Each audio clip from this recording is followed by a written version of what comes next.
यहाँ एउटा सानो संसारमा साना साना मानिसहरू खेलिरहेको देख्न सक्नुहुन्छ।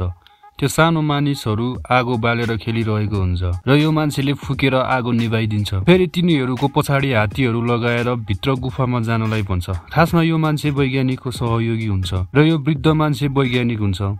यो वैज्ञानिक निकै स्वार्थी हुन्छ र उनले जे भनेको त्यही हुन पर्छ।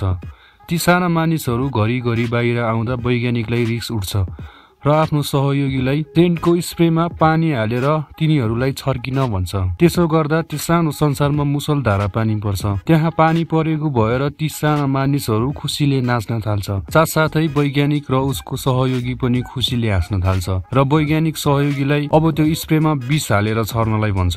सहयोगी अचम्मी हुँदै हजुर भन्छ। वैज्ञानिक रिसाउँदै विष छर भनेर कराउँछ। सहयोगीले वैज्ञानिकले भनेकै झैं गर्छ।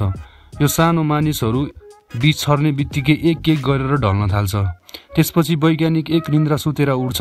उठ्दा त्यो सानो संसारमा 20 लाख वर्ष बितिसकेको हुन्छ।